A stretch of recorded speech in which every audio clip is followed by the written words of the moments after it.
नमस्कार. किमंतू लाईव्हमध्ये आपल्या सर्वांचं मनपूर्वक स्वागत. आडनावांचा इतिहास कसा शोधावा या आपल्या नवीन मालिकेतील आजचा आपला पहिला व्हिडिओ आहे आणि या पहिल्या व्हिडिओचं नाव आहे आडनावांचा इतिहास कसा शोधावा तंत्र आणि मंत्र. ही मालिका चालू करायचं कारण असं आहे की याच्या आधी आपण एक मालिका चालू केली होती, तिचं नाव होतं आडनावांचा इतिहास, ज्याच्यामध्ये आपण वेगवेगळ्या आडनावांची माहिती घेत होतो. वेगवेगळ्या भाषांमधून जी आडनावं मराठी भाषेमध्ये आले त्याची आपण माहिती करून घेत होतो आणि ती माहिती करून घेत असताना मला वाटतं जवळपास एक 14 व्हिडिओ आपण त्या मालिकेमध्ये बनवले. त्या मालिकेला आपल्या सगळ्यांचा उदंड प्रतिसाद लाभला. काही व्हिडिओंनी फार कमी वेळामध्ये 1 लाख व्ह्यूचा पल्ला पार केला, टप्पा पार केला. सर्वात आधी आपल्या सर्वांचं या मालिकेला एवढा भरभरून प्रतिसाद दिल्याबद्दल मनपूर्वक आभार, धन्यवाद माझ्यातर्फे आणि किमंतू लाईव्ह चॅनलतर्फे की आपण सर्वांना ही मालिका आवडली.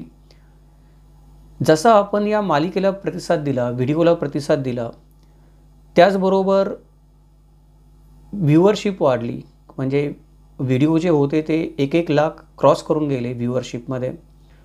त्याचबरोबर येणाऱ्या प्रतिक्रिया देखील वाढल्या आणि या ज्या प्रतिक्रिया होत्या, या प्रतिक्रिया आपण म्हणतो त्या प्रामुख्याने आडनावांची माहिती विचारणाऱ्या होत्या. उदाहरणार्थ, माझं आडनाव बाबर आहे, त्याचा तुम्हाला इतिहास माहीत आहे का? माझं आडनाव कांबळे आहे, त्याचा तुम्हाला इतिहास माहीत आहे का?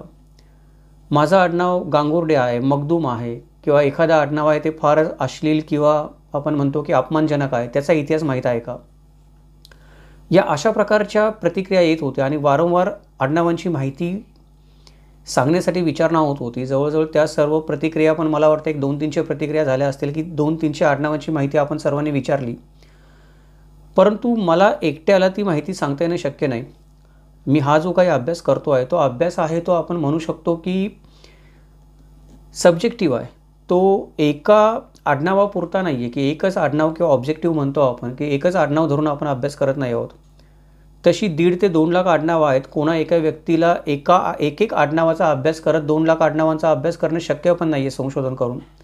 त्यामुळे जो काही अभ्यास आपण करतो आहोत तो एकेका आडनावाचा अभ्यास करत नाही आहोत. आपण आडनावांच्या समूहाचा अभ्यास करतो आहे, आपण भाषांचा अभ्यास करतो आहे, आपण समाजाचा अभ्यास करतो आहे. ते तुलनेनं जास्त सोपं आहे.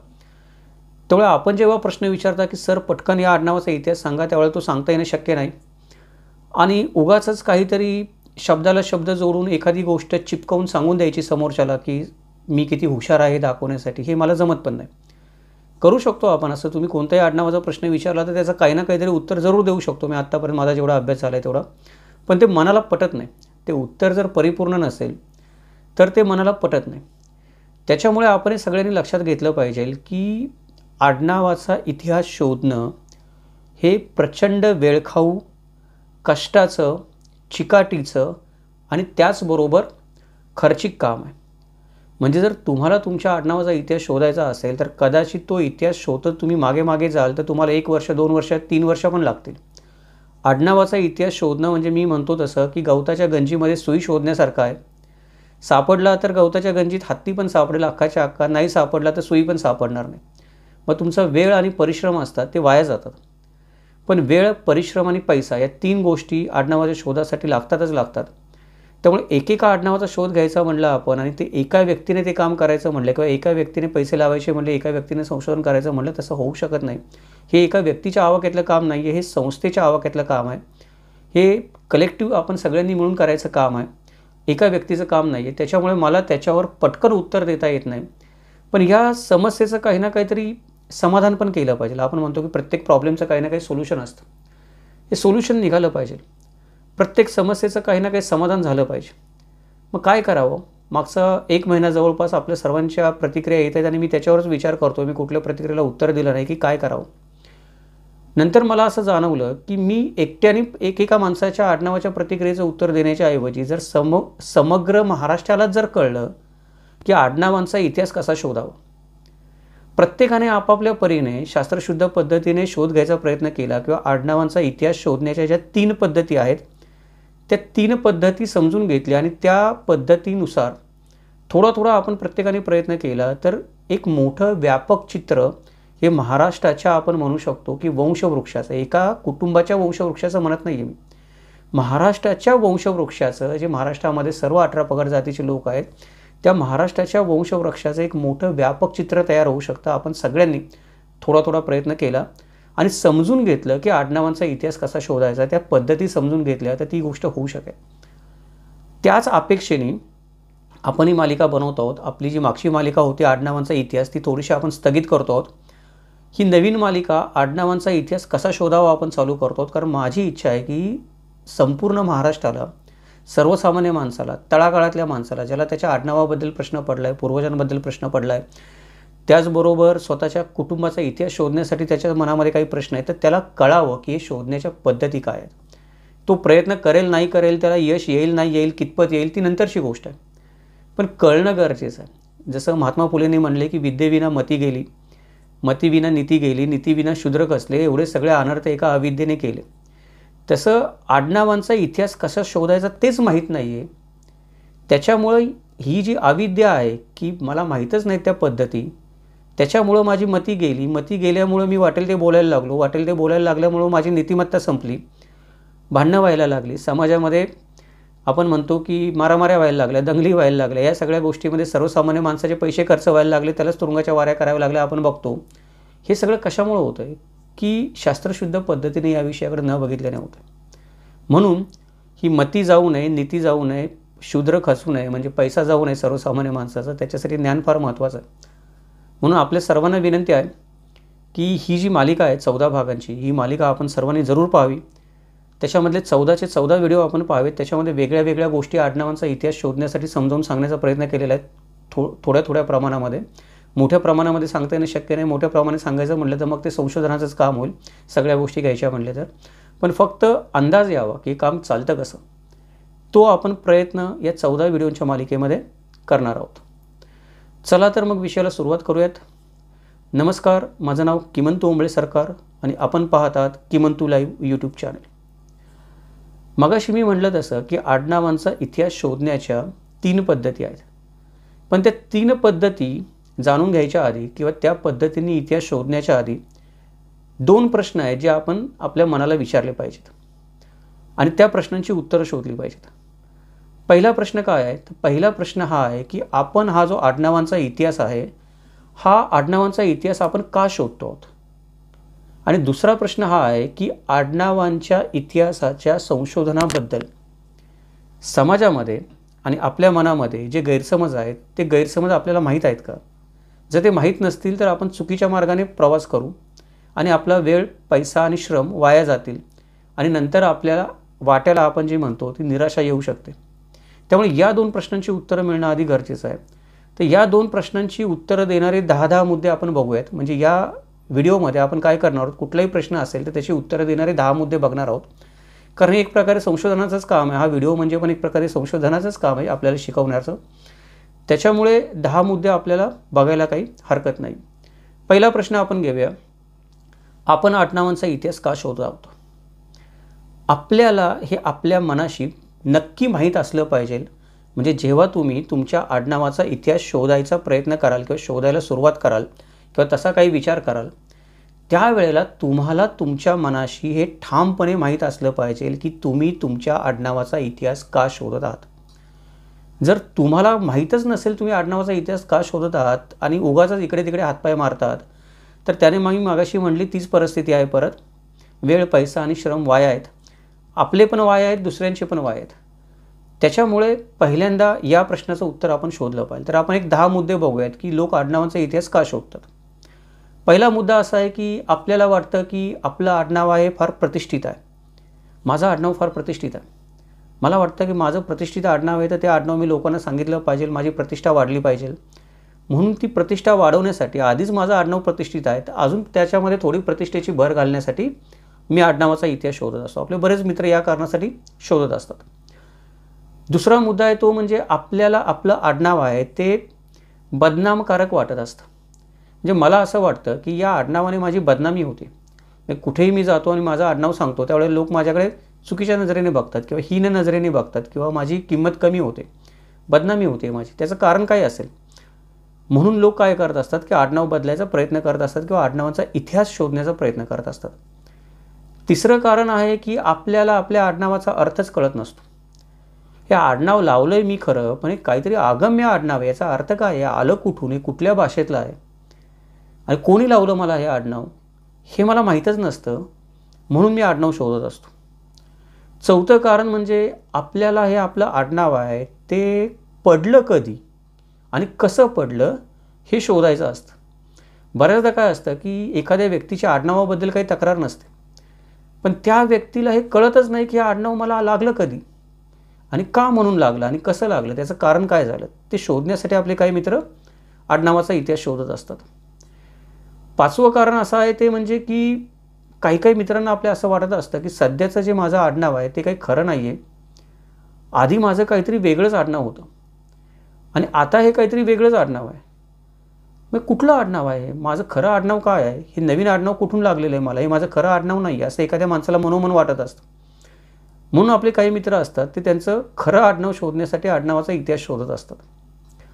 सहावं कारण म्हणजे आपल्या काही मित्रांना त्यांच्या पूर्वजांची माहिती हवी असते. म्हणजे मला आडनावाबद्दल काही समस्या नाही आहे, माझ्या आहे ठीक आहे, जे काही असेल नसेल काही का असो ते, परंतु मला माझ्या पूर्वजांबद्दलच काही माहिती नाही आहे.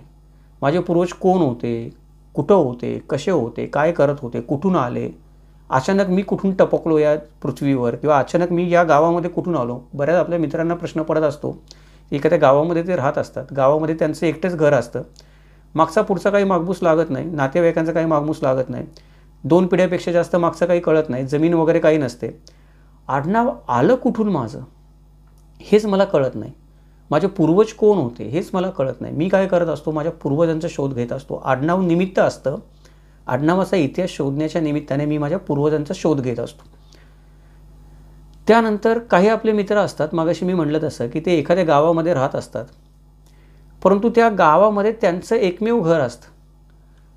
80% गावामध्ये लोकसंख्या असते ती ठराविक एका आडनावाची असते, उरलेल्यामध्ये बाकीची काही आडनावं असतात गावातली आणि माझं एकटेचंच घर त्या गावामध्ये आणि माझ्या आडनावाशी मिळतं जुळतं आजूबाजूच्या पंचक्रोशीमध्ये कोणीच नाही आहे. म्हणजे पंचक्रोशीमध्ये आजूबाजूच्या 5 गावांमध्ये किंवा 8 गावांमध्ये कोणीच नाही आहे. मीच एकटा या घरामध्ये आलो कुठून, माझंच कुटुंब या गावामध्ये आलं कुठून, ते वेगळं काय, मग माझं गाव हेच आहे का दुसरं आहे आणि कुठल्या कारणाने मी या गावामध्ये स्थलांतरित झालो, माझे पूर्वज कोण होते, ते का इथे स्थलांतरित झाले, हे आपल्या काही मित्रांना शोधायचं असतं. म्हणून ते आडनावाचा इतिहास शोधत असतात.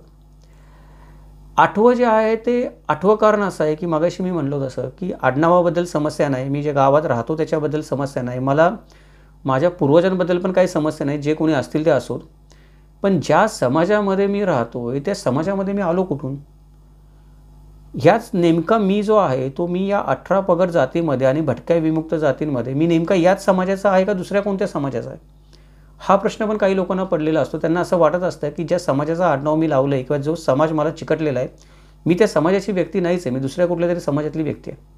शोधायचं कसं, परत सुरुवात आडनावापासून करावी लागते. म्हणून काही आपले मित्र असतात ते या कारणासाठी पण आडनावाचा इतिहास शोधत असतात.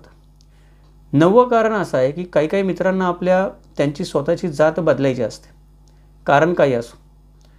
कोणाला कनिष्ठ जातीतून वरिष्ठ जातीमध्ये जायचं असतं प्रतिष्ठा मिळवण्यासाठी, कोणाला वरिष्ठ जातीमधून कनिष्ठ जातीमध्ये जायचं असतं आरक्षण मिळवण्यासाठी. ही 2 कारणं झाली. अजूनही व्यक्तिगत कारणं, व्यक्ती तितक्या प्रवृत्ती तशी व्यक्तिगत कारणं पण प्रत्येक व्यक्तीनुसार वेगळी वेगळी असू शकतात, हजारो लाखो, ती काही आपण मोजू नाही शकत. पण जात बदलायची असते.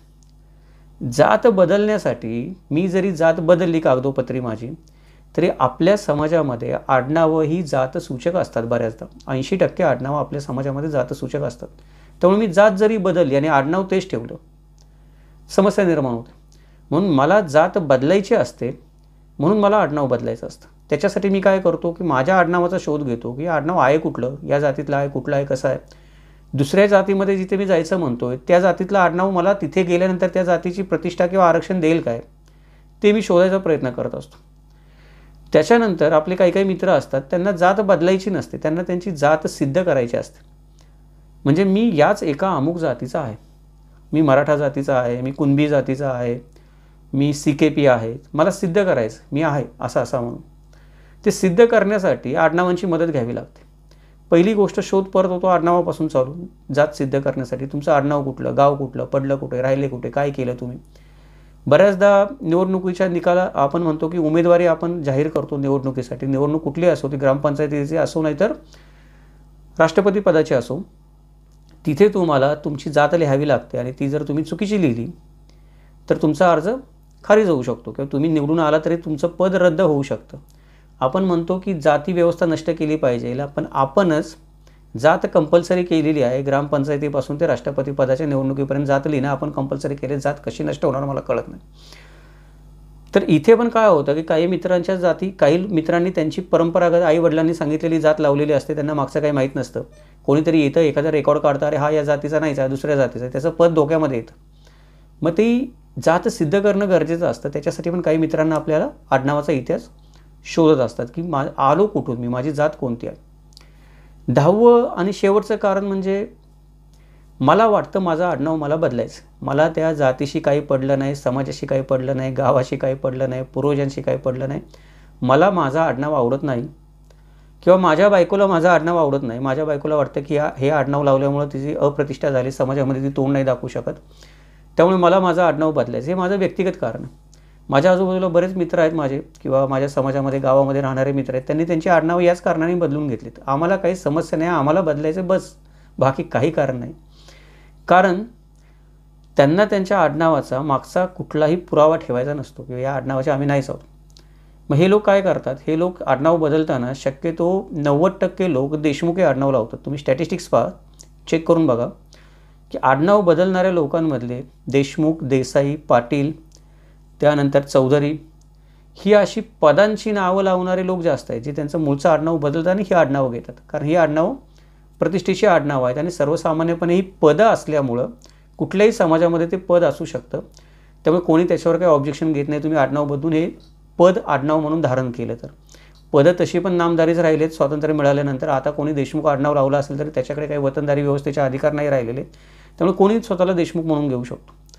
ते अशा पद्धतीने पण काय होतं की या काही कारणांसाठी लोक आडनावांचा शोध घेत असतात. तर तुम्ही जर तुमच्या आडनावाचा शोध घेत असाल तर तुम्हाला तुमच्या मनामध्ये नक्की माहीत असलं पाहिजे की मी आडनावाचा शोध का घेतो. त्याच्यामुळे काय होतं की आडनावाचा शोध घेताना जे गैरसमज निर्माण होत असतात, आपण जो प्रयत्न करतो आडनावाचा शोध घेताना, ते गैरसमज कमी व्हायला मदत होते. आता हे गैरसमज कुठले आहेत ते 10 गैरसमज आपण थोडक्यामध्ये पाहूयात. आडनावांच्या इतिहासाच्या शोधाबद्दल जे प्रमुख गैरसमज असतात त्यातला पहिला गैरसमज हा आहे की कुळ आणि गोत्र माहीत असलं की आडनावाचा इतिहास समजतो. आपल्या पुष्कळ मित्रांची अशी धारणा आहे की मला माझं कुळ माहिती आहे, मला माझं गोत्र माहिती आहे, त्यामुळे मला माझ्या आडनावाचा इतिहास पण माहिती आहे. या कुळामध्ये हे आडनाव आहे, या गोत्रामध्ये हे आडनाव आहे, हे माझं आडनाव आहे, त्यामुळे हे माझे पूर्वज आहेत, हा माझा इतिहास आहे. पण आपण ही गोष्ट लक्षातच घेत नाही की कुळ आणि गोत्र जरी एक असलं अनेक आडनावांचं, तरी अनेक आडनावांचे अनेक लोक अनेक ठिकाणी अनेक जातीमध्ये समाजाच्या अनेक स्तरामध्ये स्थलांतरित झालेले असतात, स्थित्यंतरित झालेले असतात, एकीकडून दुसरीकडे गेलेले असतात. त्याच्यामुळे कुळ आणि गोत्र हा जो प्रकार आहे तो काही फक्त एका जातीपुरता पण मर्यादित नाही आहे. म्हणजे मराठ्यांचं कुळ गोत्र आहे तर ब्राह्मण समाजाचं कुळ गोत्र आहे, ते भटक्या विमुक्तांची पण स्वतःची कुळं आणि गोत्र आहेत आणि ती बहुतांशतः समानच असतात.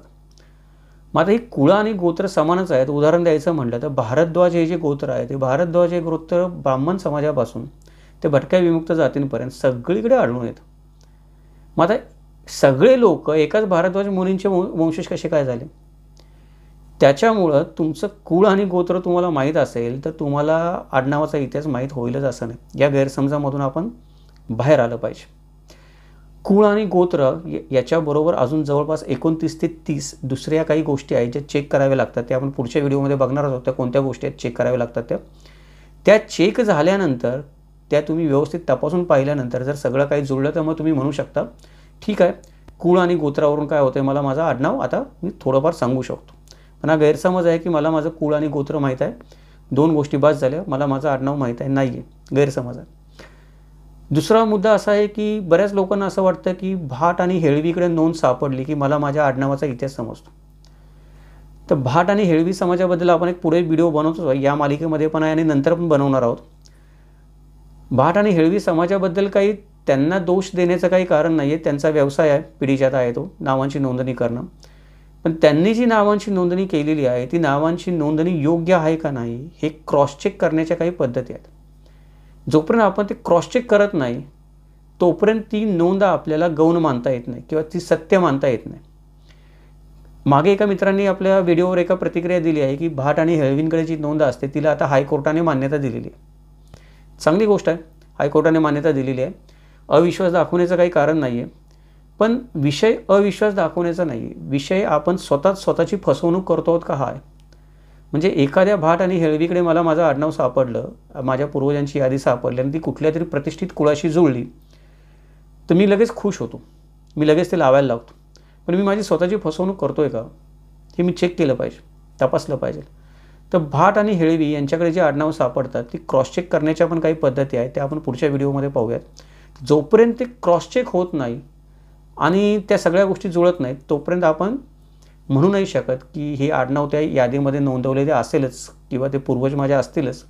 बऱ्याचदा त्या नोंदीमध्ये याद्यांमध्ये मोठमोठे गॅप आढळून येतात, सत्य असत्य तपासणं अवघड होऊन जातं. त्यामुळे कोणी अशी कमेंट करू नका कृपा करून की हायकोर्टाने म्हणलेलं आहे. चांगली गोष्ट आहे, मी पण अविश्वास दाखवत नाही भाट हेळवी समाजावर, हायकोर्टाने त्यांना अधिकृत केलं ती पण चांगली गोष्ट आहे. माझा विषय फक्त मी माझी स्वतःची फसवणूक करतो आहे का हा आहे, ती होऊ नये म्हणून आपण या गोष्टी क्रॉस चेक केल्या पाहिजेत. तिसरा गैरसमज हा असतो की एखाद्या बाबा बुवाला जर मी विचारलं आणि त्यानं सांगितलं तर मला माझं आडनाव समजतं. आता याच्यावर पण मला काही फारसं बोलायचं नाही, आपल्या प्रत्येकाची वैयक्तिक श्रद्धा असते, कोणा नाही कोणावर, हा श्रद्धेचा भाग आहे. माझी एखाद्या महाराजांवर श्रद्धा आहे, एखाद्या मठावर श्रद्धा आहे, एखादी पंथावर श्रद्धा आहे. त्यामुळे त्याच्या प्रमुख जो काही मला सांगतो ते मी श्रद्धेने ऐकतो आणि ग्रहण करतो आणि तो शक्यतो माझी फसवणूक करणार नाही असा माझा विश्वास असतो. तर विषय जर श्रद्धेचा असेल तर त्याच्यावर कोणी काही ऑब्जेक्शन घ्यायचं कारण नाही. परंतु आपण ज्या महाराजांकडे जातो त्यांनी हे माझं आडनाव सांगितलं ते कोणत्या पद्धतीने सांगितलं, त्याला पुरावा काय, शास्त्रीय पद्धतीने ते सिद्ध होतं आहे का, त्यांनी जे मला सांगितलं ते अजून आपण म्हणतो की आधिकारिक पद्धतीने सिद्ध होतं आहे का, हे आपण तपासून बघतो का, बघितलं पाहिजे. तुम्हाला वाटत असेल तुम्हाला एखाद्या महाराजांकडे जायचं आहे किंवा एखाद्या मठामध्ये संप्रदायाच्या तुमच्या प्रमुखांकडे जायचं आहे की जे संप्रदायाचे तुमचे प्रमुख आहे, तुम्ही त्यांना मानता, तर अवश्य जा.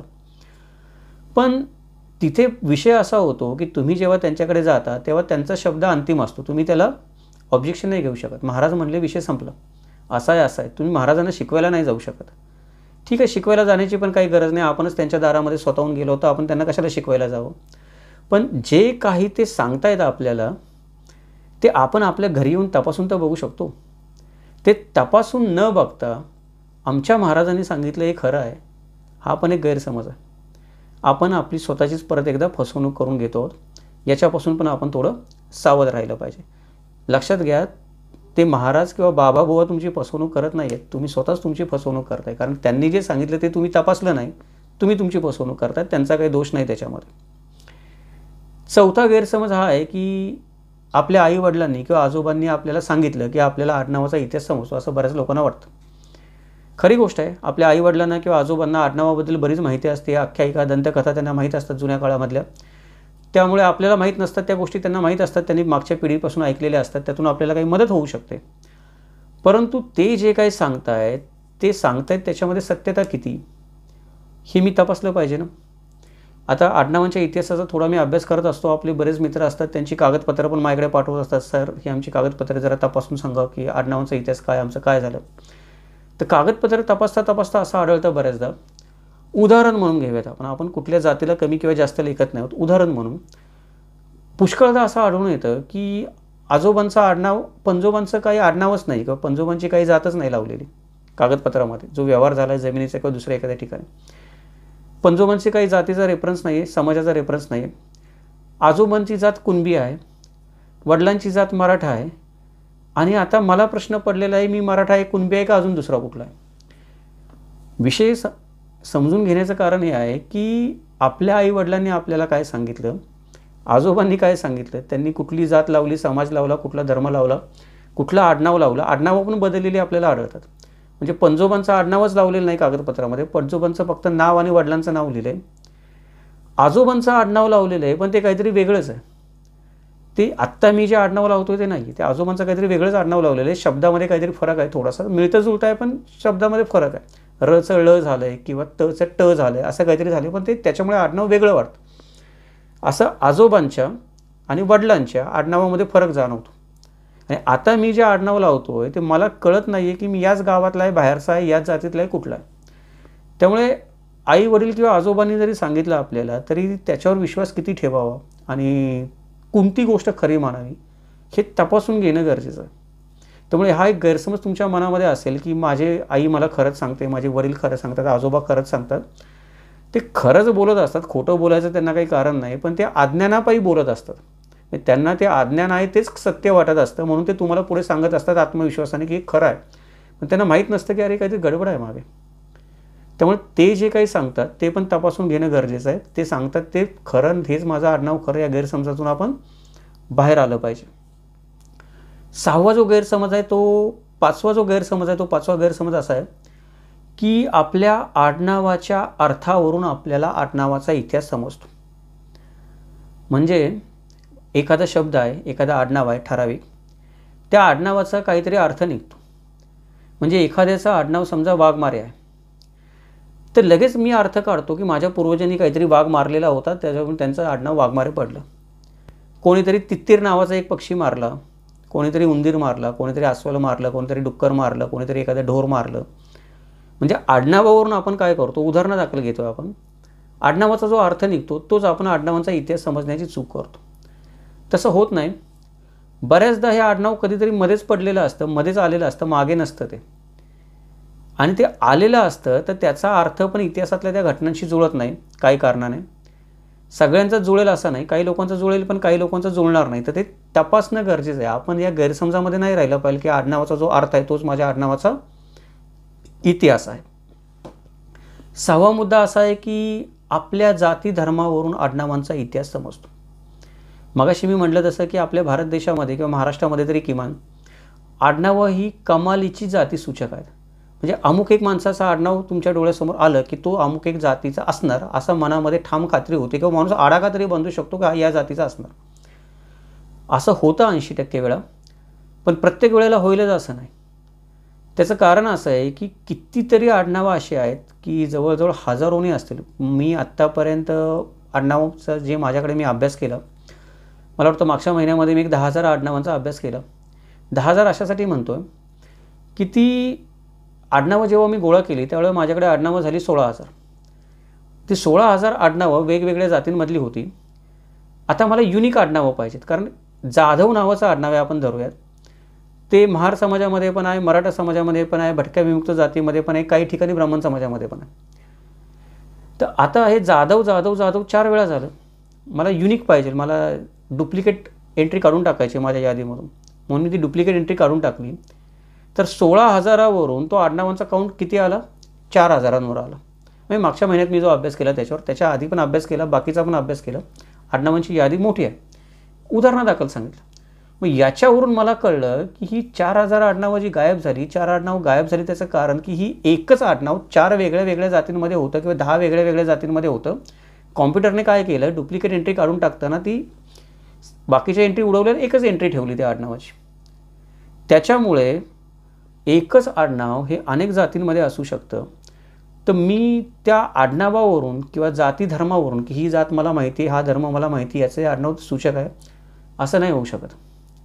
अजून एक गमतीची गोष्ट म्हणजे आपण पुढे बघणारच आहोत की उदाहरणार्थ देशस्थ ब्राह्मण समाजाचा जर तुम्ही अभ्यास केला तर कुलकर्णी हे पद आहे. बहुतेक देशस्थ ब्राह्मण हे कुलकर्णी पदावर होते पूर्वीच्या काळामध्ये, म्हणून ते कुलकर्णी आडनाव लावतात. पण त्याच्या व्यतिरिक्त पण देशस्थ ब्राह्मण समाजामध्ये जी आडनावं आढळून येतात ती आडनावं सर्व समाजातली आडनावं आढळून येतात. म्हणजे व्यक्ती ब्राह्मण आहे पण आडनाव त्याचं दुसऱ्याच समाजातल्या व्यक्तीचं आहे. देशस्थ ब्राह्मण समाजाबद्दल गमतीची गोष्ट ही आहे की हे आडनाव लावणारा, एखादा आडनाव लावणारा देशस्थ ब्राह्मण समाजातला व्यक्ती, कुठल्या आडनावाचा व्यक्ती देशस्थ ब्राह्मण निघेल तुम्ही सांगू नाही शकत. कुठल्याही आडनावाचा माणूस देशस्थ ब्राह्मण निघू शकतो, कारण ते गावामध्ये काम करत होते कुलकर्णी पदावर. तर जिथे ते गावामध्ये काम करत होते, जिथे राहत होते, तिथली आडनावं त्यांनी घेऊन टाकली. त्याच्यामुळं ती आडनावं त्यांनी जी घेतली ती योगायोगाने म्हणा किंवा काही कारणाने म्हणा ती अनेक जातींमध्ये होती. त्यामुळे ती आडनावं देशस्थ ब्राह्मण समाजाला चिकटली. नंतर तुम्ही सांगूच शकत नाही की कुठल्या आडनावाची व्यक्ती देशस्थ ब्राह्मण असेल म्हणून, किंवा देशस्थ ब्राह्मण नावाच्या व्यक्तीचं आडनाव कुठल्या जातीतलं असू शकेल सांगूच शकत नाही. उदाहरणादाखल सांगितलं. आपल्याला काही कोणावर टीका करायची नाही आहे, पण हे आढळून येतं जेव्हा तुम्ही मोठ्या प्रमाणावर आडनावांचा अभ्यास करता त्यावेळेला. याच्यावरून आपल्याला काय समजतं की कुठल्या जाती धर्मावरून आडनावाचा इतिहास समजत नाही. तुम्ही म्हणाल की एखाद्या जातीवर मी ठपका मारतो की हे आडनाव याच जातीचं आहे, आडनावावर ठप्पा मारतो मी, शिक्का मारतो हे आडनाव या जातीचं आहे, आणि एखाद्या जातीवर ठप्पा मारतो मी की ही आडनावं त्या जातीमध्ये आढळतात, असं नाही होत. हा गैरसमजामधून आपण बाहेर आलं पाहिजे. 7वा जो गैरसमज आहे तो म्हणजे आपल्याकडे काही एखादी जुनी सनद आपल्याला सापडली किंवा इनामपत्र सापडली तर आपल्याला लगेच माझ्या आडनावाचा आणि पूर्वजांचा इतिहास समजला असा होत नाही.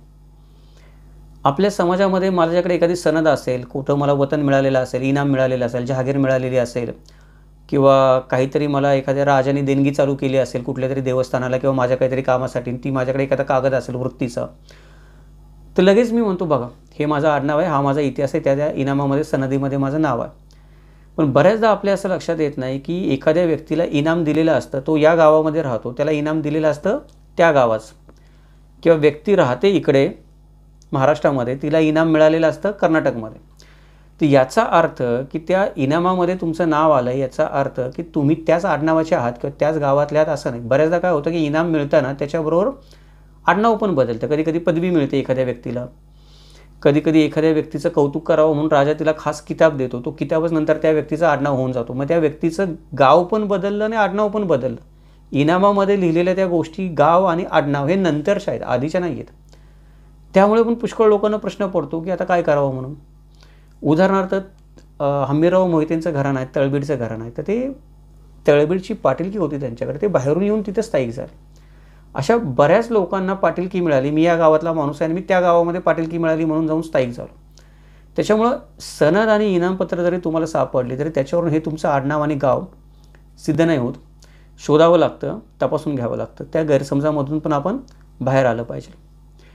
8वा गैरसमज हा आहे की मी माझ्या समाजाच्या एखाद्या मंडळामध्ये सामील झालो. म्हणजे आपल्याकडे बघतो आपण की वेगवेगळ्या समाजाची वेगवेगळी मंडळं असतात, काही नोंदणीकृत असतात, काही लोक हौसेखातर आवडीने चालवत असतात, आपल्या समाजाचं मंडळ आहे म्हणून, काही ट्रस्ट असतात, काही संस्था असतात. मला असं वाटतं की मी त्या संस्थेमध्ये गेलो की मला सगळं कळतं, कारण माझ्या आडनावाचा इतिहास किंवा माझ्या पूर्वजांचा सगळा इतिहास त्या संस्थेचा इतिहासामध्ये सामील आहे. कारण तिथे सगळे माझे आडनाव बंधू असतात किंवा माझ्या समाजाचे लोक असतात. बऱ्याचदा मला वाटतं त्यांचा इतिहास तोच माझा इतिहास, पण असं होत नाही. समाजाचा इतिहास किंवा त्या मंडळाचा इतिहास, त्या आडनावाचा इतिहास कॉमन जे असतं ते समान आडनाव, आपण त्याच्यावर पण बोलणार आहोत पुढच्या व्हिडिओमध्ये, तो तुमच्या आडनावाचा किंवा तुमच्या पूर्वजांचा इतिहास असेलच असं नाही. त्यामुळे मी एखाद्या मंडळामध्ये सामील झालो की मला लगेच माझा खरा इतिहास समजला. बरेच मित्र असतात वाद घालतात याच्यावर, नाही आमच्या मंडळामध्ये असं म्हणलं सर, तुम्ही असं काय म्हणता. ठीक आहे, ते काही खोटं बोलतायत असं नाही, पण तपासणं तर काम आहे आपलं, तसंच होतं का नाही ते. बऱ्याचदा तसं होत नाही.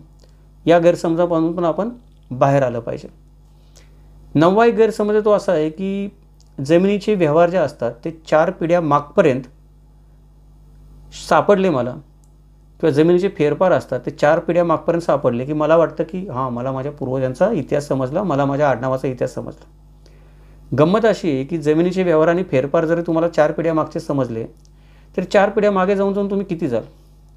4 पिढ्या जाऊन जाऊन जास्तीत जास्त तुम्ही 1818पर्यंत जाऊ शकता, किंवा 1818पर्यंत पण नाही, 1800 मला वाटतं 90पर्यंत, 1870पर्यंत जाऊ शकता तुम्ही आजच्या तारखेपासून 4 पिढ्या मागे गेला तर. त्याच्या आधीचं काय आहे, खरा इतिहास तर त्याच्या आधीच चालू होता.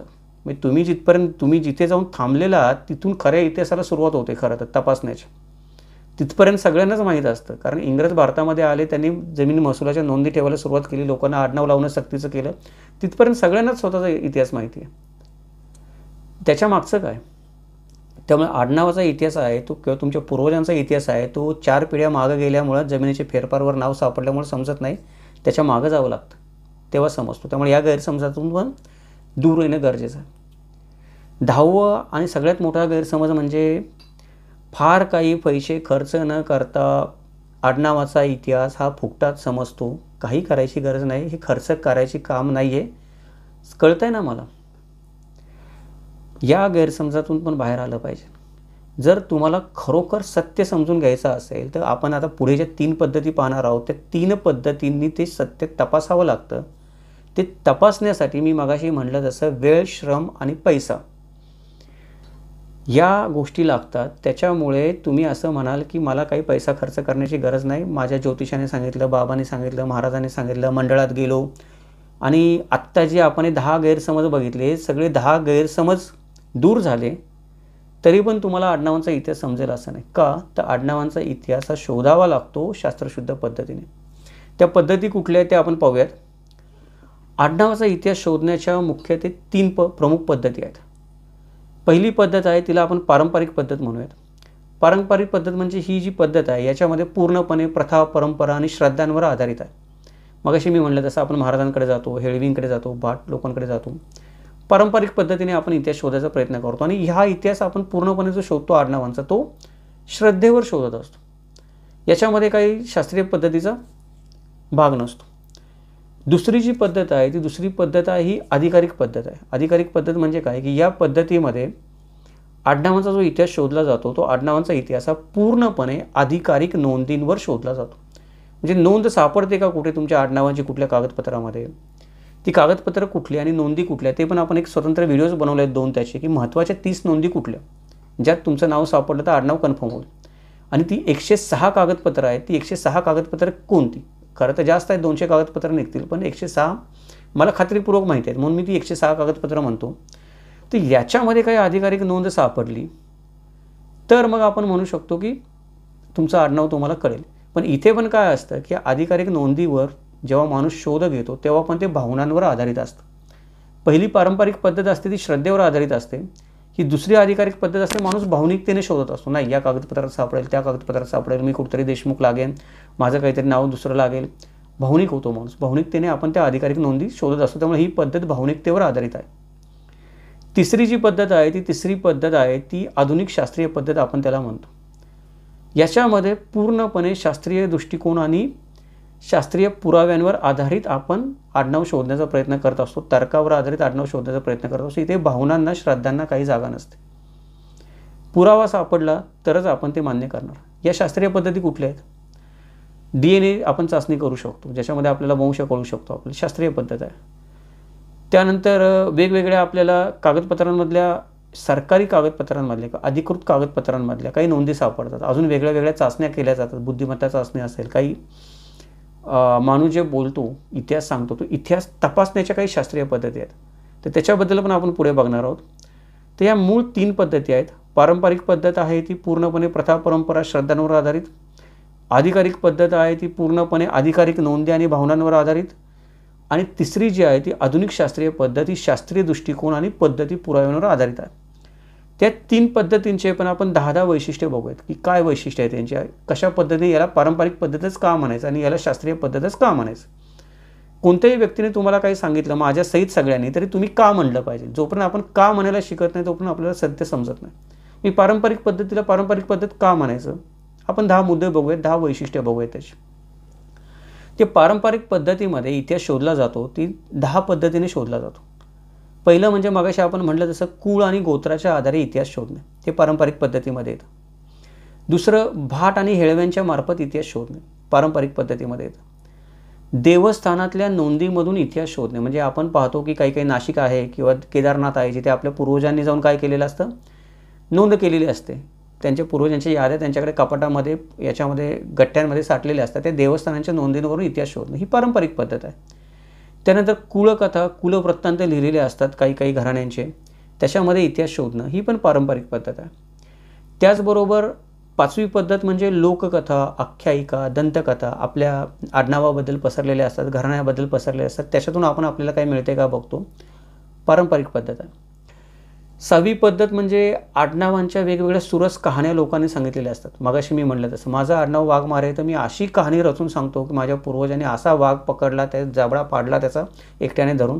सुरस कहाण्या असतात. वाघमारे मित्र आहेत त्यांनी वाईट वाटून घ्यायचं काही कारण नाही. प्रत्येकाकडे त्याच्या आडनावाच्या 4 सुरस कहाण्या आहेत. माझ्याकडे पण माझ्या आडनावाच्या माझ्या मित्रांनी सांगितलेल्या 4 सुरस कहाण्या आहेत, नातेवाईकांनी, की अशा माझ्या पूर्वजांनी असा मोठा दणका उडवला होता म्हणून. त्या कहाण्या आहेत. आपण याच्यामध्ये इतिहास शोधत असतो, हे पारंपरिक पद्धतीमध्ये येतं. त्यानंतर धर्मग्रंथ आणि धर्मगुरूंच्या मार्गदर्शनाने इतिहास शोधणे. मग अशा आपण म्हटलं तसं की आपण एखादी श्रद्धा असते म्हणून आपण एखाद्या महाराजांकडे जातो, त्यांना विचारतो, ते त्यांचे जे काही ग्रंथ असतात, श्रद्धा ग्रंथ असतात, त्याच्या आधारे त्यात लिहिले त्या पद्धतीने आपल्याला कुळगोत्रावरून इतिहास सांगण्याचा प्रयत्न करत असतात आडनावांचा. 8वं कारण आहे ते म्हणजे नातेवाईक, भावकी, गावकी याच्यावरून इतिहास शोधणं. मी काय करतो की माझा सर्वात जास्त विश्वास कोणावर असतो? माझ्या नातेवाईकांवर असतो. माझे आई-वडील, माझे भाऊ-बहीण, मावशी, काका त्यांच्यावर माझा विश्वास असतो. मी त्यांच्याकडे जातो.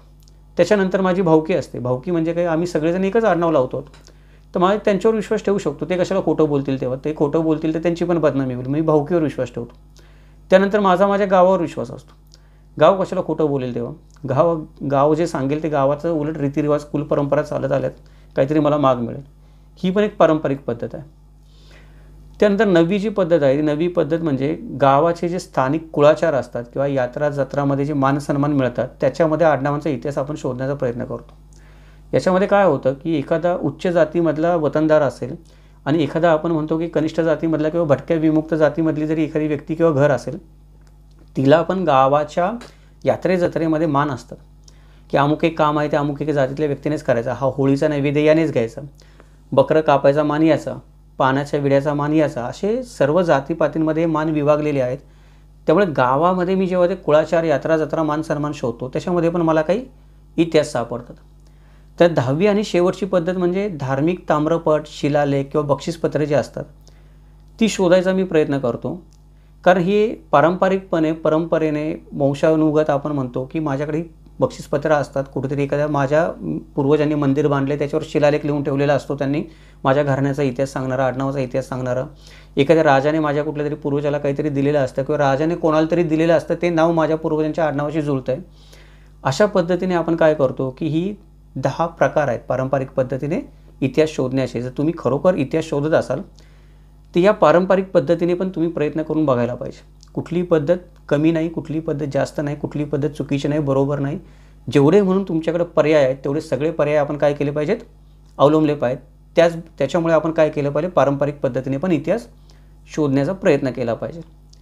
दुसरी जी पद्धत आहे ती दुसरी पद्धत ज्याला आपण अधिकारिक पद्धत म्हणतो, ही पूर्णपणे अधिकारिक नोंदीवर अवलंबून आहे आणि माझ्या भावनिकतेवर अवलंबून आहे. मी इतिहासाशी माझ्या जोडला गेलो आहे फार.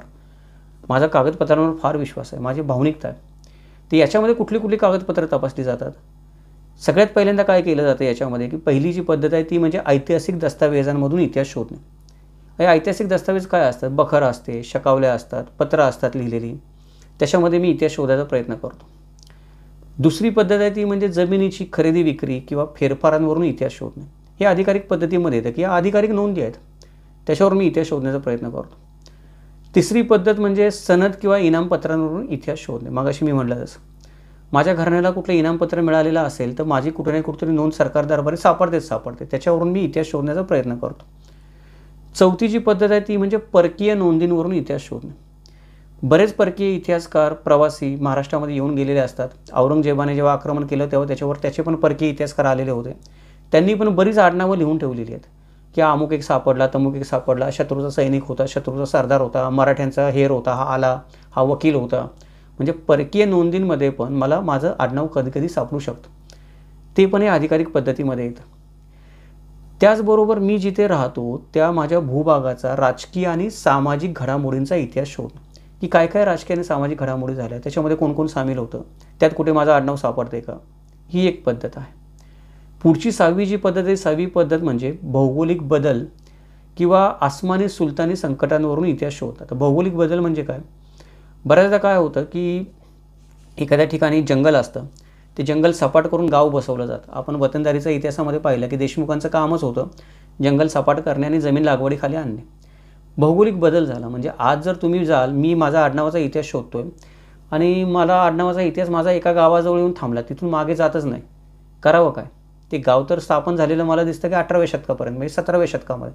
आता मला मागचा इतिहास शोधायचा नाही शोधू शकत. का नाही शोधू शकत, ते गावच तिथे नव्हतं ना 16व्या शतकामध्ये, ते गाव बसलं 17व्या शतकामध्ये. तर मला भौगोलिक बदल कळला पाहिजे. आधी तिथे जंगल होतं, नंतर येऊन गाव बसलं, तर मागचा इतिहास कसा सापडेल मला, नाही सापडणार. त्याचबरोबर बरीच आसमानी सुलतानी संकटं येतात, म्हणजे पूर येतो, दुष्काळ पडतात, माणसं स्थलांतर करतात एका जागेवरून दुसऱ्या जागेवर. त्यामुळे तुम्ही तुमच्या पूर्वजांनी जर त्या जागेवरून दुसऱ्या जागी स्थलांतर केलं असेल तर तुम्ही तिथेच तुमचा इतिहास जाऊन थांबतो. तुम्हाला दुसरं का स्थलांतर झालं, कुठल्या कारणाने झालं, ते कारण माहीत असलं पाहिजे. बऱ्याचदा परकीय आक्रमणं होतात, लोक पळून जातात परकीय आक्रमणांना घाबरून किंवा हाल अपेष्टा सहन कराव्या लागू नयेत म्हणून. असे बरेच लोक महाराष्ट्रातून आपण घाटावरून कोकणात पळून गेलेले आपण बघितलेले आहेत की घाटावरचे आडनाव आहेत ते कोकणात आढळतात. कोकणातली ती मूळची नाहीत त्यांना पण माहिती, ते पण स्वतः म्हणतात नाही आमची 2 गावं इथे बसली. कारण सांगताना सांगतात नाही आम्ही इथे चंद्रराव मोरेंचं आक्रमण केलं महाराजांनी, तेव्हा आमची 2 पूर्वज इथे आले, ते 2 पूर्वजांची परत वाढ झाली नाही, आमची मोरेंची 2 गावं कोकणामध्ये झाली, पण आम्ही मूळचे तिकडचे आहोत. उदाहरणादाखल सांगितलं. अशी भरपूर आडनावं काय होतात की आक्रमणांच्या स्थित्यंतरामुळे झालेले आपल्याला दिसून येतात. तर आपल्याला भौगोलिक बदल, कुठे काही जंगल तोडलं, पूर आला होता, नुकसान झालं, काय झालं, किल्ला बांधला नव्हता आधी, किल्ल्याच्या निमित्ताने गाव बसलं, हे भौगोलिक बदल आपल्याला माहीत असले पाहिजेत. आसमानी आणि सुलतानी दोन्ही संकटं माहीत असले पाहिजेत. कधी कधी आली होती, आपण ज्या भूभागाचा विचार करतो तिथे आपल्या आडनावाचा इतिहास आणि पूर्वजांचा इतिहास त्याच्याशी जोडला गेलेला आहे. त्याचबरोबर बऱ्याचदा काय होतं की 7वा प्रकार आहे तो मगाशी मी बोललोच आहे बोलता बोलता की लढाया, आक्रमणं, स्थलांतर, विस्थापनं याच्यावरून इतिहास शोधणं. त्याचं थोडंसं आता मी स्पष्टीकरण केलंच मागच्या भागात. 8वा जो प्रकार आहे तो म्हणजे स्वेच्छेने किंवा सक्तीच्या धर्मांतरांवरून इतिहास शोधणं. बऱ्याचदा काय होतं की मागे आपण इतिहासामध्ये जाऊन पाहिलं तर सक्तीने धर्मांतरं केली जायची. एखाद्याला बाटवला आपण म्हणतो, तो या धर्मातून त्या धर्मामध्ये गेला तर काय झालं की त्याचं आडनाव तिथेच थांबलं, किंवा काही लोकांनी आडनाव पुढे चालू ठेवलं, चालीरीती कुळाचार बदलले. काही आडनावं आपल्याला मुस्लिम धर्मामध्ये, हिंदू धर्मामध्ये, ख्रिश्चन धर्मामध्ये समान आढळून येतात. तसं पाहिलं तर ती आढळू नाही शकत आहे, ती एकाच कुठल्या तरी धर्मामध्ये असणार. पण हे लोक धर्मांतर करून गेलेले आहेत. म्हणजे धर्मांतर काय असतं की दरवेळेला काही कोणाला सक्तीने बाटवले असं नाही. कधी कधी लोक काय असतात की स्वेच्छेने पण धर्मांतर करतात. जसं आपण बघितलं की बाबासाहेब आंबेडकरांच्या बाबतीमध्ये आहे की एका समाजाने स्वेच्छेने धर्मांतर केलं की आम्हाला इकडून तिकडे जायचं. ते स्वेच्छेने धर्मांतर करण्याची ही काही पहिलीच नोंद नाही आहे भारताच्या इतिहासातली. अगदी तुम्ही चेंगीज खानाची जर आपण म्हणतो की चेंगीज खानाची बायोग्राफी वाचली, चरित्र वाचलं, तर तिथे पण त्याच्या मागं लोक लागले होते की आम्हाला या धर्मामध्ये फार हालापिष्टा सहन करावं लागतात, तुम्ही आम्हाला तुमच्या धर्मामध्ये घ्या. चेंगीज खानाने नोंद करून ठेवलेली. म्हणजे जुना आपण बघितलं तर चेंगीज खान नाही, सॉरी, तैमूरलंग, बोलताना चूक झाली माझ्याकडून. तैमूरलंगनी जेव्हा आक्रमण केलं भारतावर, तर तैमूरलंगच्या चरित्रामध्ये लिहिलेलं आहे चेंगीज खानच्या नाव. चेंगीज खान फार फेमस नाव आहे, पटकन तोंडामध्ये येतं. तर हे स्वेच्छेने धर्मांतरण केल्याचे आपण नोंदी आहेत. तर यावेळेला काय होतं की आपल्याला कळतच नाही की एखादा माणूस आहे, त्याचं आडनाव आहे ते इथेच येऊन थांबलं, याच्या पलीकडे त्याचा काही मागमूसच लागत नाही. कारण त्याने धर्मांतर केल्यानंतर आडनाव बदललेलं असतं. बऱ्याचदा त्याने काय केलेलं असतं, धर्मांतर केलेलं असतं पण आडनाव तेच ठेवलेलं असतं. आणि पुष्कळ वेळेला त्याने धर्मांतर केलं तरी जात सोडायला तयार नसतो. त्यामुळे तो इकडं पण दिसतो आणि तिकडे पण दिसतो. खरा कुठला आणि खोटा कोणता समजावं कसं काय, या गडबडी होतात. ते धर्मांतरांचा एक मुद्दा आपण लक्षात ठेवला पाहिजे. जेव्हा तुम्ही आडनावाचा इतिहास शोधत असाल तेव्हा आपण कोणावर टीका टिप्पणी करत नाही आहोत किंवा कोणाला उणं बोलत नाही, तर आपण एक अभ्यासाचा मुद्दा बोलतो. तर कृपया कोणी त्या अँगलने ही गोष्ट घेऊ नका. 9वा जो मुद्दा आहे अधिकारिक पद्धतीमध्ये तो म्हणजे की सरकारी जनगणना ज्या असतात किंवा सर्वे ज्या असतात किंवा अधिकृत नोंदी ज्या असतात त्याच्यावरून इतिहास शोधणं. तर आपल्याला असा भ्रम असतो की सरकारी जनगणना भारत देश स्वतंत्र झाली तेव्हापासूनच होते, त्याच्या आधी काही कोणी सरकारी जनगणना केली नाही असा आपल्याला भ्रम आहे. पण तुम्ही मागे इतिहासामध्ये जाल तर इंग्रजांनी जनगणना त्यांच्या पद्धतीने थोडीफार काही ना काहीतरी केलेली होती. इंग्रजांनी जमिनीचं मोजमाप घेण्यासाठी लोकांचं मोजमाप केलेलं होतं. इंग्रजांनी एक नवीन प्रशासकीय व्यवस्था बसवण्यासाठी काही ना काहीतरी सर्वे केलेले होते, ते लिहून ठेवलेले आहेत त्यांनी. त्याच्यामध्ये आपल्याला माहिती मिळू शकते. त्याच्या मागे तुम्ही गेला तर आपण असं म्हणतो की छत्रपती शिवाजी महाराजांनी नवीन महसूल व्यवस्था आणली किंवा जुनी महसूल व्यवस्थेमध्ये सुधारणा करून तिला अजून चांगल्या प्रकारे आपण म्हणू शकतो की अधिकृत व्यवस्था किंवा अजून चांगल्या प्रकारे चालणारी प्रगतिशील महसूल व्यवस्था निर्माण केली. तर त्याच्यासाठी पण त्यांना जमिनीची नोंदणी करावी लागली. जमिनीची नोंदणी केली तर त्या जमीन कोण कसतोय त्याचं पण नाव येतं त्याच्यामध्ये. त्याच्या थोडं मागं गेला तर मलिक अंबरने शेतकऱ्यांना जमिनीची मालकी दिली सर्वात आधी महाराष्ट्रामध्ये. म्हणजे निजामशाहीचा जो वजीर होता मलिक अंबर, त्याने जे शेतकऱ्यांना मालकीपत्र दिलं जमिनीचं त्याला मिराजपत्र म्हणतात. आता जमिनीची मालकी शेतकऱ्यांना द्यायची व कुळांना द्यायची तर त्यांची नोंदणी तर करायला पाहिजे, जनगणना तर करायला पाहिजे, कोणाला द्यायची, कोण खरा शेतकरी आहे कळायला पाहिजे. मग ह्या अशा जनगणना, हे उदाहरणासाठी सांगितलं, या जनगणना झालेल्या आहेत मागे. त्या आपण मागच्या जनगणनांचा अभ्यास केला, सर्वेंचा अभ्यास केला, त्यांच्या अधिकृत नोंदींचा अभ्यास केला, त्यात पण आपल्याला कुठे ना कुठे आपलं आडनाव सापडू शकतं किंवा आडनावांच्या नोंदी सापडू शकतात. 10वी आणि शेवटची पद्धत ही जी अधिकारिक पद्धतीमधली आहे ती म्हणजे सामाजिक आणि सांस्कृतिक बदलांवरून इतिहास शोधणे. म्हणजे ज्या समाजामध्ये मी राहतो आहे, ज्या भूभागामध्ये मी राहतो आहे, त्या भूभागामध्ये ज्या सामाजिक घडामोडी घडल्या, ज्या सांस्कृतिक घडामोडी घडल्या, त्याच्यामुळे पण आडनावांमध्ये बदल घडून येतो. त्याच्यामुळे पण माणसांच्या वैचारिक स्थित्यंतर माणसांमध्ये झालेली दिसून येतात आपल्याला. त्यानंतर माणसं एका जागेवरून दुसऱ्या जागेवर स्थलांतरित होतातच. पण बऱ्याचदा काय होतं की संत साहित्याचा प्रभाव पडल्यामुळे, संतांचा प्रभाव पडल्यामुळे लोक जातीपातीच्या पलीकडे निघून जातात किंवा एखाद्या महाराजांचा अनुग्रह घेतात, आडनाव लावायचं बंद करतात किंवा दुसऱ्या पंथाचं आडनाव लावायला सुरुवात करतात. त्याच्यामुळे काय होतं की त्याचं जुनं आडनाव वेगळं असतं, नवीन आडनाव वेगळं असतं. आपण नवीन आडनावाजवळच येऊन थांबतो. म्हणजे अमुक एका व्यक्तीने अमुक एका पंथाची दीक्षा घेतल्यानंतर त्याने जे नवीन आडनाव लावलं तिथपर्यंत इतिहास सापडतो आपल्याला, आपण त्याच्या मागे जातच नाही. म्हणजे समाजामध्ये जे सांस्कृतिक बदल झाले, जे सामाजिक बदल झाले, ते कधी झाले, ते कसे झाले याचा पण अभ्यास करणं गरजेचं. हे अधिकारिक पद्धतीमध्ये येतं. शेवटची जी पद्धत आहे ती म्हणजे आधुनिक शास्त्रीय पद्धत, ज्याला आपण म्हणतो ते. आधुनिक शास्त्रीय पद्धतीमध्ये मी मगाशी म्हटलं तसं की शास्त्रीय दृष्टिकोन आणि पुराव्यांवर आधारित विचार केला जातो. म्हणजे तुम्ही एखाद्या डॉक्टरकडे गेला तर डॉक्टर तुमची जात बघत नाही, तुम्ही कुठल्या महाराजांना मानता, देवाला मानता बघत नाही. डॉक्टर काय बघतो? MRI स्कॅनचा रिपोर्ट काय सांगतोय, एक्सरे काय सांगतोय. डॉक्टरला जर तुमची ट्रीटमेंट करायची किंवा उपचार करायचा आहे तर त्याला तुमचं जात कार्ड दाखवून काय तुमचा उपचार होणार नाही. समोर काय वाढून ठेवलं आहे त्याच्या, तिला शास्त्रीयदृष्ट्याच बघावं लागणार ना. तशी शास्त्रीय पद्धत आहे. शास्त्रीय पद्धतीमध्ये भावनिकता नसते, श्रद्धेचा आग्रह नसतो, सत्य शोधण्याचा प्रयत्न असतो. सापडलं तर ठीक, नाही सापडलं तरी पण स्वीकारायची तयारी असते. पण नाही सापडलं किंवा काहीतरी भलतंच सापडलं ते असं असू शकतं, त्याच्यावर संशोधन केलं पाहिजे. हा पुराव्यांवर आधारित दृष्टिकोन शास्त्रीय पद्धतीमध्ये असतो. तर याच्यामध्ये काय होतं, पहिली पद्धत आहे म्हणजे DNA चाचणी करून घेणं. त्याच्यावर आपण एक स्वतंत्र व्हिडिओ बनवतो या मालिकेमध्ये पुढचा. DNA चाचणीमध्ये आपण कुठल्या मानव वंशाशी जोडलेलो आहोत, म्हणजे मानव वंशशास्त्र आपण म्हणतो की माणसाचे वेगळे वेगळे वंश आहेत पडलेले, जैविक वंश ज्याला आपण म्हणतो. कुठल्या जैविक वंशाचा मी आहे ते मला DNA चाचणीवरून कळू शकतं. त्याच्यामुळे पण बऱ्याच गोष्टी कळायला मला मदत होते. दुसरी गोष्ट की पुराव्यानिशी वंशवृक्ष तयार करून इतिहास शोधणं. पुराव्यानिशी म्हणजे काय की आपल्याला भरपूर वेबसाईट सापडतात आजकाल किंवा भरपूर शास्त्रीय पद्धती सापडतात, वेगवेगळे आपल्याला सॉफ्टवेअर मिळतात की ज्याच्यामध्ये जर तुम्ही माहिती भरली, तुमची भरली, तुमच्या नातेवाईकांची भरली, आडनावाची भरली, गावाची भरली, सगळी भरली, तर ते सॉफ्टवेअर तुम्हाला काय करू शकतं की त्या सगळ्या कड्या जोडून, कागदपत्र जोडून, स्वतःच विचार करून बऱ्यापैकी तुमचा वंशवृक्ष निर्माण करून देऊ शकतो. आणि तो पुराव्यावर आधारित असतो. तुम्ही त्या सॉफ्टवेअरला जाताना काहीतरी दंतकथा सांगताना ते ऐकून सॉफ्टवेअर तुमची वंशवृक्ष निर्माण नाही करत. तुम्ही तुमचं आडनाव त्याला सांगितलं, तुमचा भूभाग सांगितला की तो त्याच्या अल्गोरिथमने काम करायला लागतो, जे सतत शिकत असतो, त्याला आपण आर्टिफिशियल इंटेलिजन्स म्हणतो. या पुराव्यानिशी पण आपल्याला आपला वंशवृक्ष तयार करता येतो. तिसरी पद्धत आहे ती म्हणजे संशोधक किंवा तज्ज्ञांच्या मदतीने शास्त्रीय पद्धतीने इतिहास शोधणं. आता संशोधक किंवा तज्ज्ञांच्या मदतीने म्हणजे काय की पुष्कळ लोक आहेत आपल्या समाजामध्ये जे शास्त्रीयदृष्ट्या एखाद्या आडनावाचा, एखाद्या समाजाचा, एखाद्या जातीचा, एखाद्या सांस्कृतिक बदलाचा अभ्यास करत असतात. जर आपण त्यांच्याशी जोडलो गेलो किंवा त्यांच्याबरोबर आपण काम करायला सुरुवात केली किंवा त्यांचा आपण सल्ला घ्यायला सुरुवात केली तर आपल्याला आपल्या आडनावाचा इतिहास पण शास्त्रीय पद्धतीनं शोधता येणं शक्य होतं. चौथा मुद्दा आहे तो हा आहे की मानवी विकासाच्या उत्क्रांतीतून इतिहास शोधणं. म्हणजे माझा भूभागामध्ये ज्या मी राहतो तिथे माणूसच कधी राहायला आला. मी माझी जी नाळ आहे ती माझी नाळ मी अगदी महाभारत रामायणाच्या पण मागे जाऊन त्याच्या पण मागे जातो मी वैदिक काळाच्या, आणि तिथपर्यंत मी माझ्या आडनावाची नाळ जुळवतो.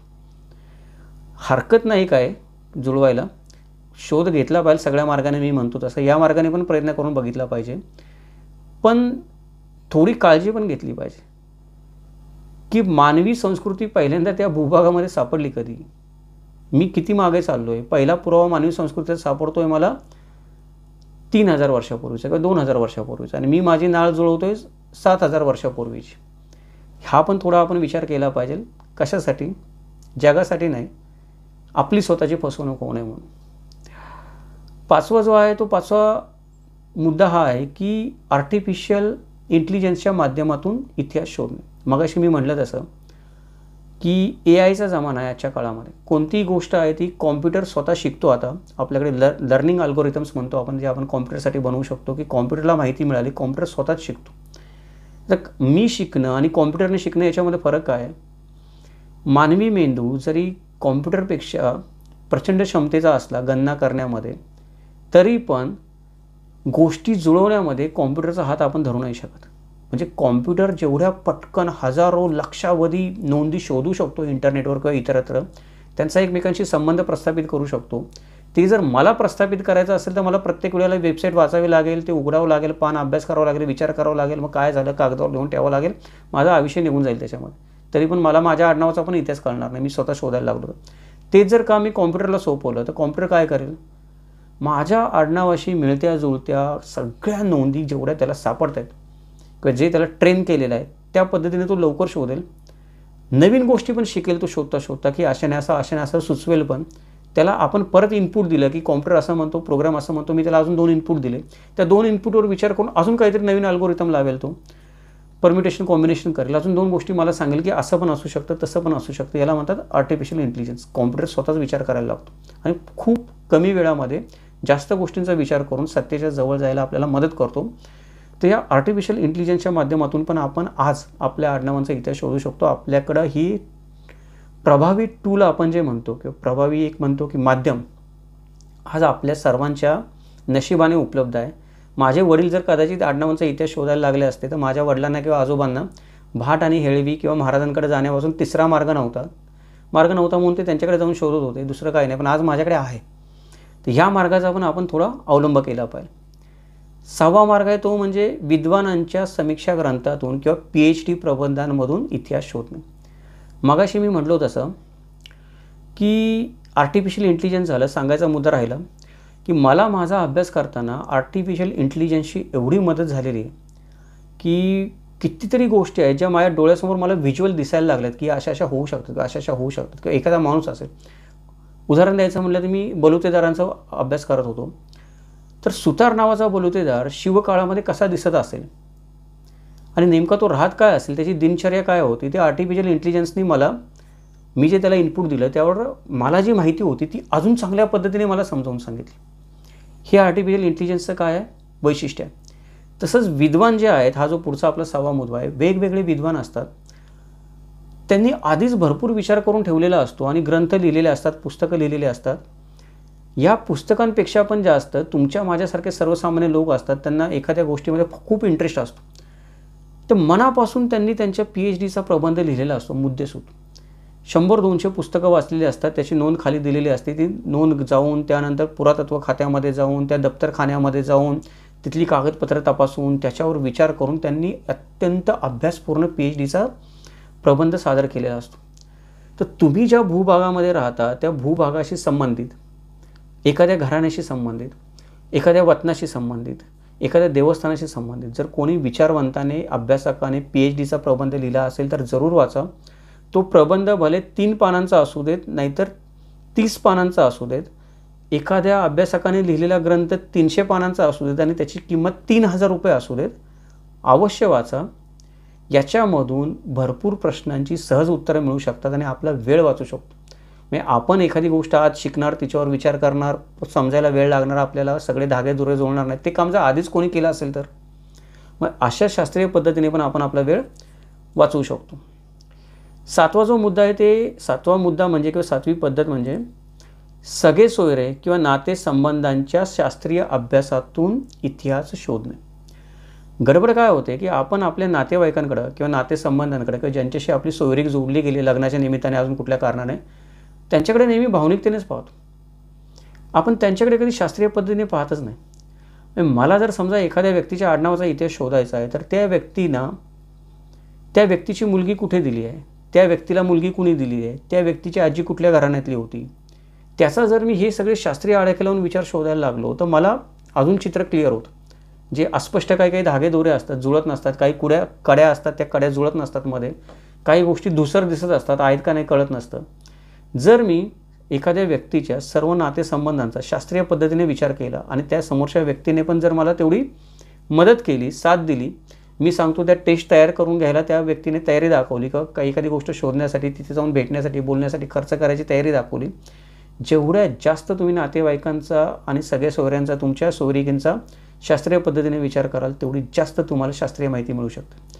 भावनिकतेने विचार करू नका असं मी म्हणत नाही, कराच. पारंपरिक पद्धतीने पण शोध घ्या, पण शास्त्रीय पद्धतीने पण शोध घ्या.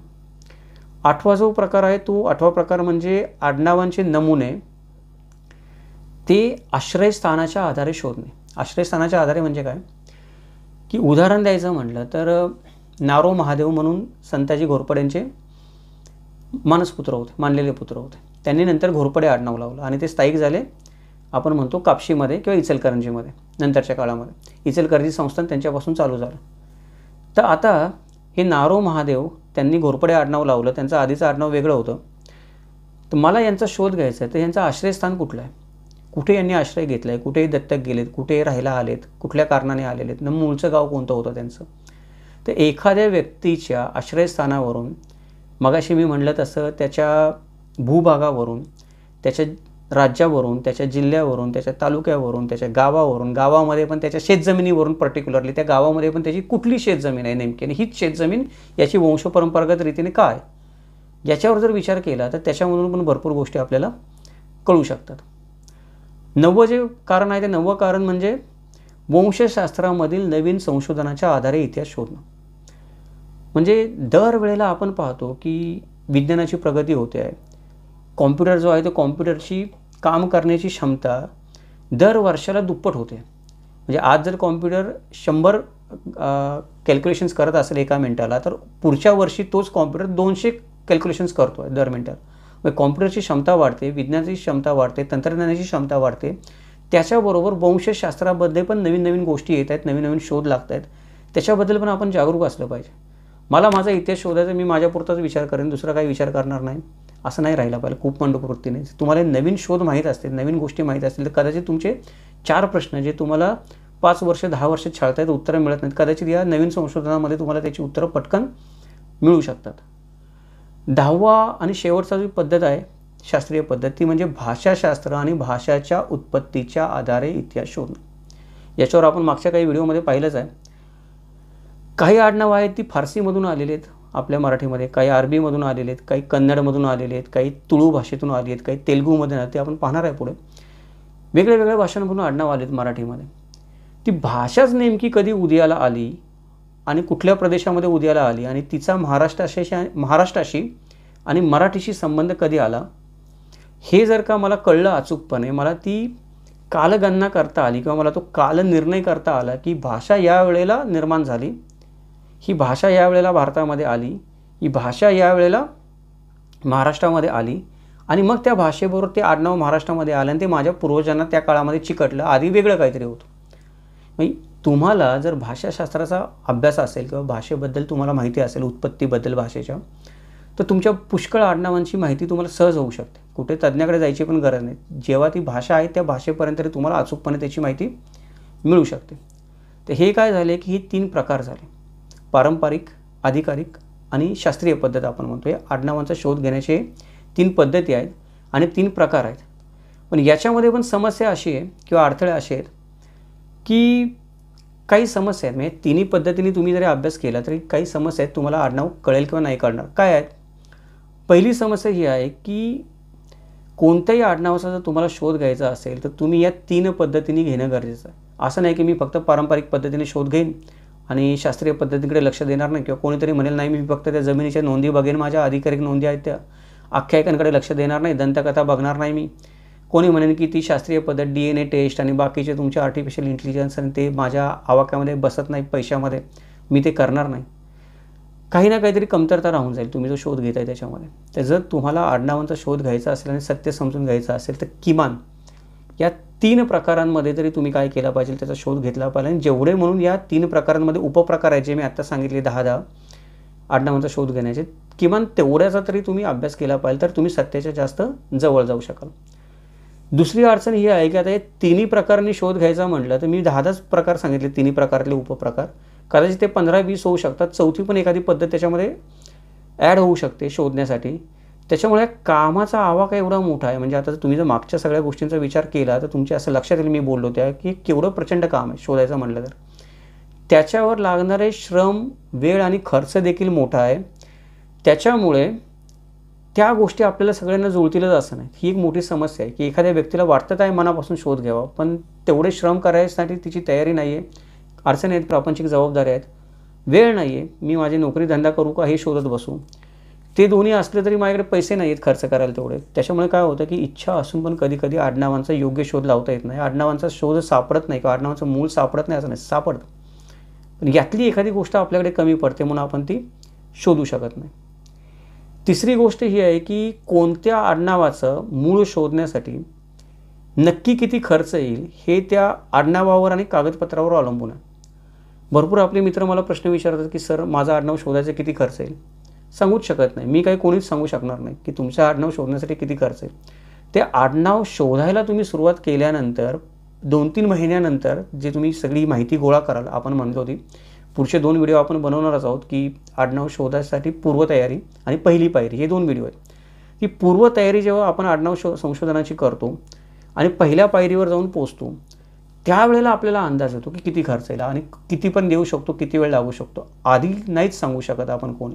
तर ही एक समस्या आहे की बऱ्याच लोकांची पैसे खर्च करण्याची पण तयारी असते पण अंदाज लागत नाही आणि तो अंदाज कोणी देऊ शकत नाही. चौथी गोष्ट आहे की प्रत्येक आडनाव जे असतं त्या प्रत्येक आडनावाला वेगळा वेगळा खर्च येऊ शकतो. म्हणजे असं नाही की हे एक आडनाव आहे त्या आडनावाला अमुक एक खर्च आला तर दुसरं आडनाव मी शोधतोय दुसऱ्या आडनावाला पण तेवढाच खर्च येईल, नाही. प्रत्येक आडनावाला वेगळा वेगळा संशोधनासाठी खर्च येऊ शकतो. त्या आडनावावर, कागदपत्रावर, परिस्थितीवर, पुराव्यावर, जात धर्मावर त्या गोष्टी अवलंबून आहेत.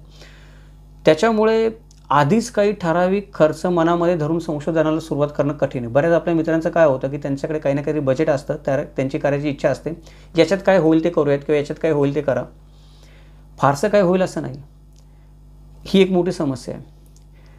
5वी समस्या ही आहे की अगदी या 3 पद्धतीच्या आधारे आडनावाचा आपण चौफेर शोध घ्यायचा म्हटलं की 4ही दिशांनी शोध घ्यायचा म्हटलं माझ्या आडनावाने, त्या 3ही पद्धती वापरायच्या म्हटलं मी आणि मी तयारी दाखवली, वेळ, श्रम, पैसा लावायची, तरी पण जर या 3ही पद्धतीने काम करायचं म्हटलं तरी ती काही वर्ष चालेल आणि त्याचा खर्च काही लाखामध्ये जाऊ शकतो.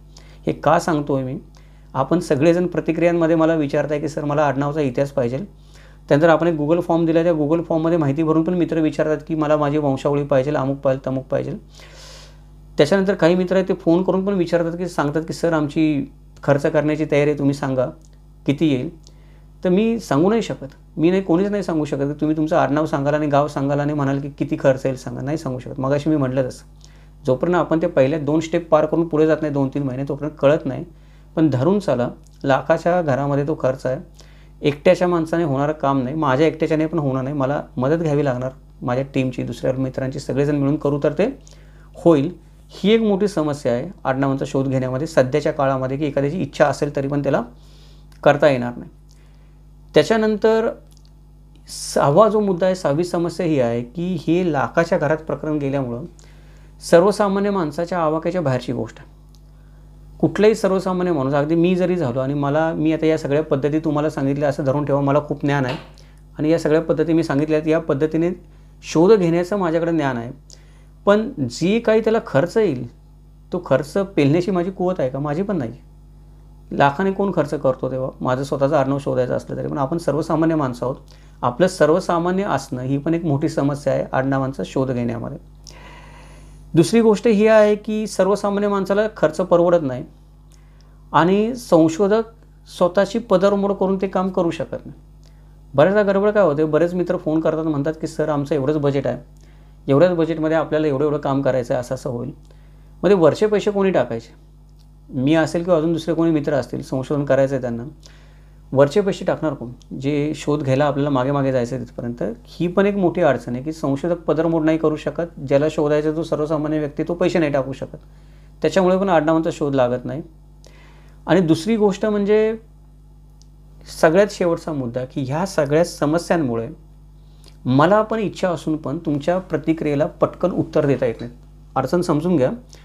मागे आत्ता कालच एका मित्राने कमेंट केली की अबे सांगणारे पटकन. तर ते अबे तिकडे बोलतात विदर्भामध्ये, त्या भागामध्ये, तो काही रागाने बोलला आहे किंवा एकेरीवर बोलला आहे असं नाही, प्रेमापोटीच बोलतो की अबे सांगणारे पटकन माझं आडनाव. तर मला त्याची उत्सुकता कळते आहे की त्याला त्याच्या आडनावाबद्दल जाणून घ्यायचं आहे, पण नाही सांगू शकत. एक तर एवढ्या सगळ्या गोष्टींचा अभ्यास केला पाहिजे आणि त्याला तेवढे वेळ पैसे लावायला पाहिजे, पटकन नाही सांगू शकत. आणि जे काही थोडंफार मी म्हणतो की वरची कल्पना द्यायची आहे मला, ती कल्पना द्यायला पण मला थोडा वेळ लागेल, मी पटकन नाही देऊ शकत. माझ्याकडे जो डेटाबेस आहे त्या डेटाबेसमध्ये थोडंसं तपासून जी कल्पना देतो ती तरी चुकीची असून हे मला तपासावं लागेल, आधी खात्री करावी लागेल, मग मी तुम्हाला तुमच्या कमेंटला उत्तर देऊ शकेल. जसं मी म्हणलं आहे तसं मी उत्तर देणार 100%. या व्हिडिओच्या माध्यमातून मी सांगतो की जरी 1000 जरी प्रतिक्रिया आल्या, की 1000 जरी लोकांनी त्यांचं आडनाव विचारलं, त्याचं आपण एक म्हणू शकतो की वरवरची आयडिया किंवा एक आपण अंदाज हे कुठल्या दिशेने जाऊ शकतं, तेवढं तरी 1-2 वाक्यामध्ये उत्तर देणार मी. पण आपण सगळ्यांनी पण थोडा धीर धरा, मला पण थोडंसं ते खात्री करू द्यात, मग मी त्या गोष्टींना उत्तर देईल. आता समस्या ही झाली की या सगळ्या समस्या झाल्या, या समस्यांवर उपाय काय? मग आता आडनाव शोधायचीच नाहीत का आपण सर्वसामान्य माणसं आहोत, आपल्याला परवडत नाही. आणि आपल्या देशामध्ये अजून त्या संस्था निर्माण झाल्या नाहीत की ज्या एखाद्या वंशवृक्षावर संशोधन करतील किंवा ती सॉफ्टवेअर आपण वापरू किंवा सरकार काहीतरी प्रयत्न करेल आणि आडनावांचा इतिहास शोधेल, असं काही व्यवस्थाच नाही आहे. मग आडनावं शोधायचीच नाहीत का? आडनावांवरून इतिहास शोधायचाच नाही का? मला पण या प्रश्नाचा विचार करण्यामध्ये जवळजवळ मागचा 1 महिना घालवला मी या प्रतिक्रिया आल्यावर काय करावं. शेवटी मला एक उपाय सुचला. तो उपाय असा आहे की सगळ्यांनाच साक्षर करून टाकावं आपण. म्हणजे आडनावाचा इतिहास शोधायचा आहे, तर आडनावाचा इतिहास शोधण्याच्या पद्धती कुठल्या आहेत त्या मी तुम्हाला या व्हिडिओमध्ये सांगितल्या. पुढच्या गोष्टी काय आहेत त्या मी पुढच्या 14 व्हिडिओमध्ये सांगेन. माझी इच्छा आहे की ज्या ज्या माणसाला आडनावाचा शोध घेण्याची इच्छा आहे, आडनावाच्या इतिहासाचं संशोधन करण्याची इच्छा आहे, त्याला त्या गोष्टी कळाव्यात. तो काही ना काहीतरी तरी करेल, थोडंफार तरी करेल, त्याच्या परीने तरी करेल. ती गोष्ट तो शेअर करेल दुसऱ्यांबरोबर, माझ्याबरोबर करेल, अजून लोकांबरोबर करेल. त्या शेअरिंगमधून आपल्या सगळ्यांचाच काय होईल? अनुभव वाढेल, आपल्या सगळ्यांच्याच ज्ञानामध्ये भर पडेल. आपण प्रत्येकाने जर 2-2 गोष्टींची भर टाकली याच्यामध्ये, गोष्टी सोप्या होतील. काही ना काहीतरी नवीन सत्य आपल्यासमोर येईल. आपण एवढंच करू शकतो, आपण दुसरं काय करू शकतो त्याच्याकडे?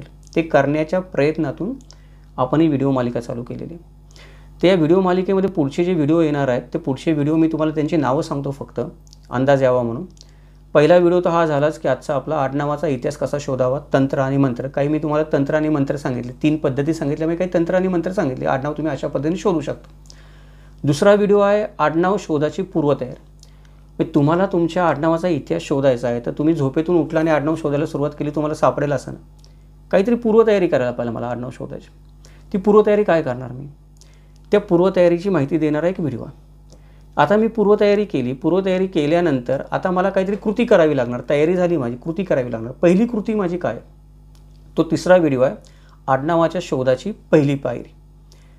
चौथा व्हिडिओ आहे की पुष्कळ मित्र आहे ते नेहमी तक्रार करत असतात की सर आम्ही आडनाव शोधतो इंटरनेटवर, गुगलवर, आमचं आडनावाबद्दल काहीच सापडत नाही. सापडत नाही असं नाही, गुगलचं पण आपल्याला प्रशिक्षण घेणं गरजेचं आहे. गुगलमध्ये आपण चुकीच्या पद्धतीने कीवर्ड टाकत असतो, त्यामुळे आपल्याला काहीच सापडत नाही. असं होणारच नाही की गुगलमध्ये तुम्ही एखादा शब्द टाईप केला आहे किंवा एखादा आडनाव टाईप केलं आहे, आडनाव बाजूला ठेवू, शब्द टाईप केला आणि त्या शब्दाची काहीच माहिती तुम्हाला आली नाही. असं फार क्वचित होतं गुगलमध्ये. आपण बरोबर पद्धतीने टाकत नाही. तर त्याच्या पद्धती आहेत, ते गुगलचं प्रशिक्षण. म्हणजे तुम्ही जर आडनाव शोधत असाल तर आडनाव शोधताना तुम्ही काय चूक करता गुगलमध्ये टाकताना, त्याची माहिती देणारा आपला जो व्हिडिओ आहे तो चौथा व्हिडिओ आहे. पाचवा व्हिडिओ आहे तो कुळ आणि गोत्रांच्या आधारे आडनावांचा शोध लावणं. मगाशी मी म्हटलं तसं की फक्त कुळ आणि गोत्रांच्या आधारे होत नाही, अजून 29-30 गोष्टी आहेत ते शोधायच्या असतात. ते काय आहेत आपण त्याचा थोडक्यात आढावा घेऊयात. सहावा व्हिडिओ आहे की आडनावांच्या शोधासाठी महत्त्वाच्या 30 नोंदी.